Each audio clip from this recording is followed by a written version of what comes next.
सबको जय मसीह की। खुदावन यीशु के पाक जिंदा और जलाली नाम में आप सबको सलाम। Greetings to you in Jesus name. मैं सबसे पहले आप में से हर एक को एडवांस में हैप्पी न्यू ईयर बोलना चाहता हूँ और मैं बिलीव करता हूँ कि जो ये आने वाला साल है ये आपके लिए बहुत ही मुबारक, बहुत ही ब्लेस्ड होगा। और मैं बिलीव करता हूँ हम इस नए साल में वहां जाएंगे जहां प्रभु हमें देखना चाहते हैं। बहुत सारे लोगों ने मुझे दिलों में मैसेजेस किए कि मास्टर जी एक वीडियो बनाइए जिसमें आप हमें बताइए कि हमें अपने नए साल में कौन सी चीज़ों को ठीक करना है, बिल्ड करना है। सो मुझे लगा हाँ ये बहुत ज़रूरी है कि हम क्यों ना एक वीडियो बना के सबको बताएं कि हमें नए साल की शुरुआत कैसे करें। इससे पहले कि मैं आज के वचन को आपके साथ बांटूं, इस समय आपकी स्क्रीन पर एक वर्ड है।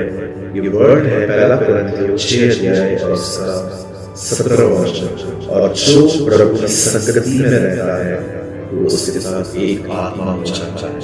हम जानते हैं कि हम 2025 में एंटर होने वाले हैं और मैं बिलीव करता हूँ कि इस नए साल में परमेश्वर हमें बहुत कुछ सिखाएंगे, ब्लेस करेंगे, हमें नई सिखाई और नए दान और वरदानों से हमें नवाजेंगे, हमें देंगे। लेकिन आज मैं सबसे पहले आपको बताना चाहता हूँ कि आपकी जिंदगी का प्लेस क्या होना चाहिए। मैं 17-18 साल से प्रभु में और मैं आपको बताना चाहता हूँ जो मैं आपको बता रहा हूँ मैं हर दिन कर रहा और ये मेरे लिए बहुत ब्लेसिंग का रीजन बना है।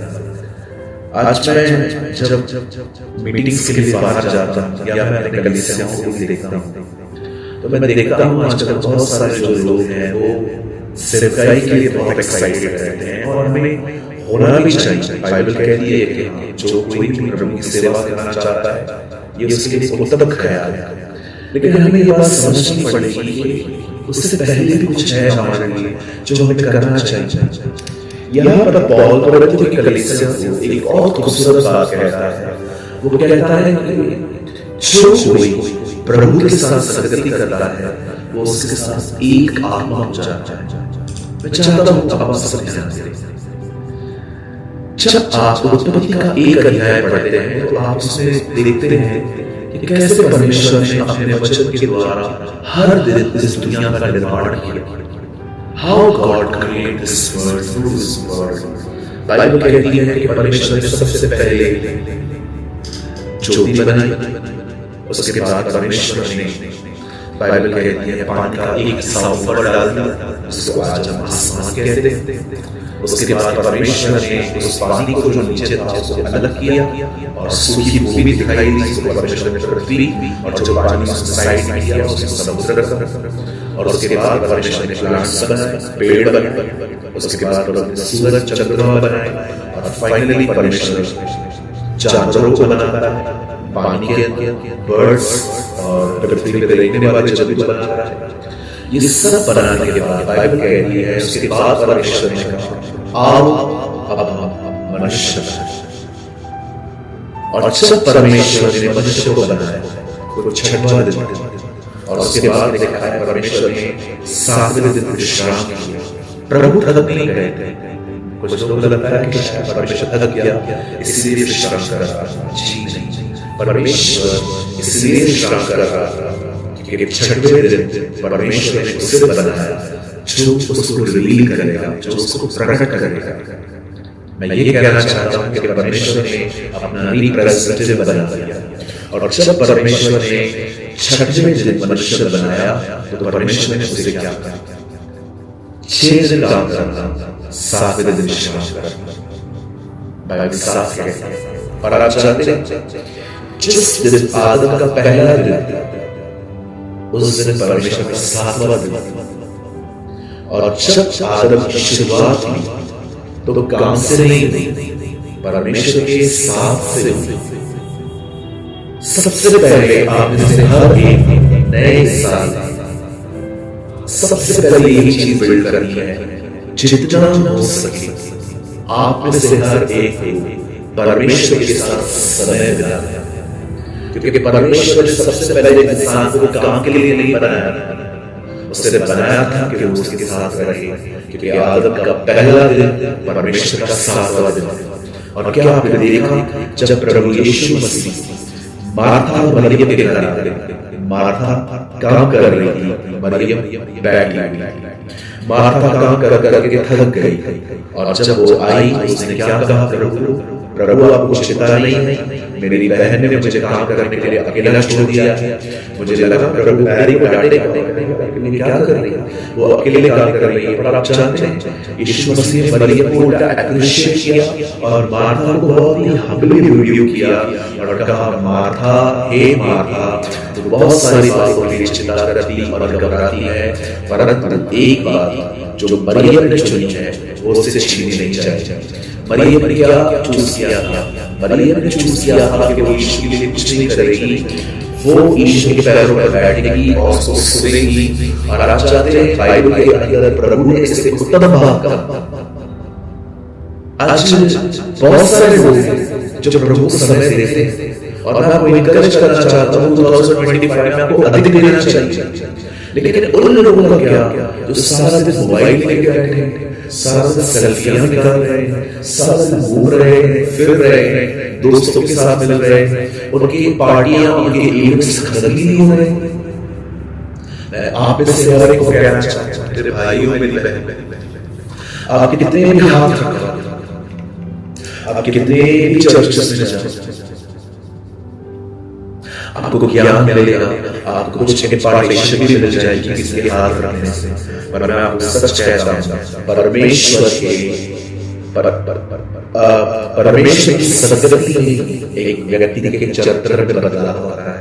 आप कितनी भी कोशिश कर लो, आप कहां भी चले जाओ, अंत में आपको यही आना पड़ेगा।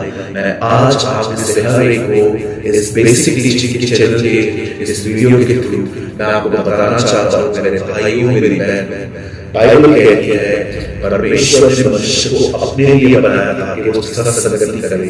और इन दिनों में हमें नए साल में सबसे ज्यादा यही डिसीजन लेना है कि हमें परमेश्वर के साथ समय बिताना है, और उस समय बिताने में कम से कम हमें 2 चीजें जरूर करनी है। एक, हमें प्रार्थना करनी है, और दूसरा हमें वचन पढ़ना है।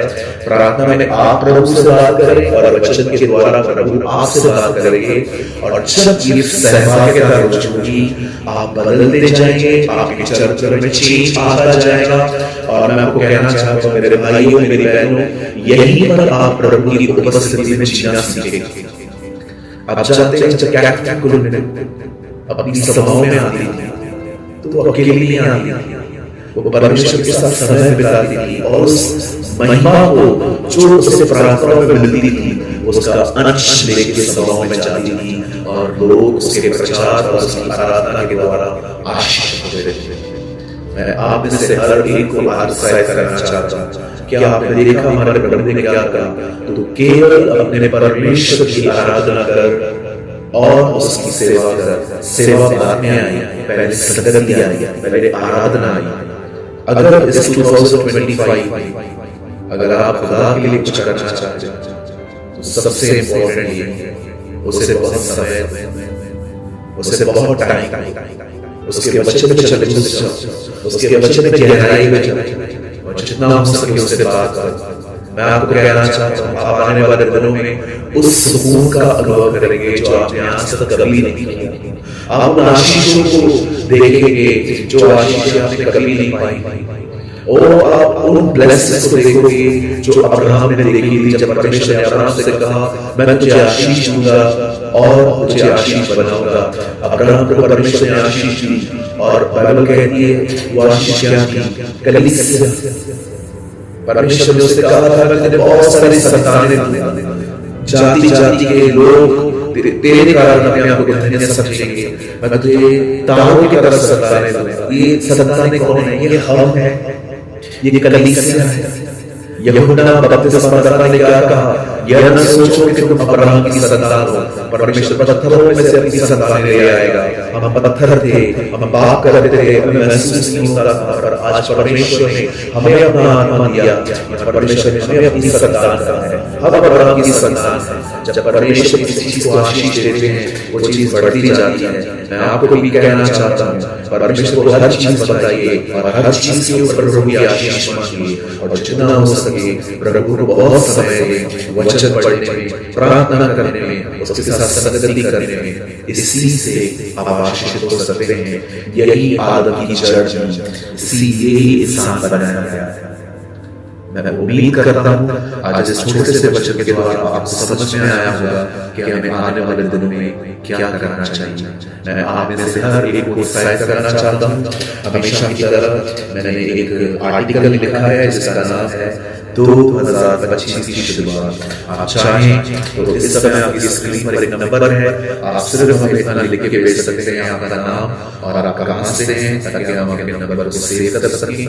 और आपको लिखना है 2025 की शुरुआत और हम आपको आर्टिकल भेज देंगे।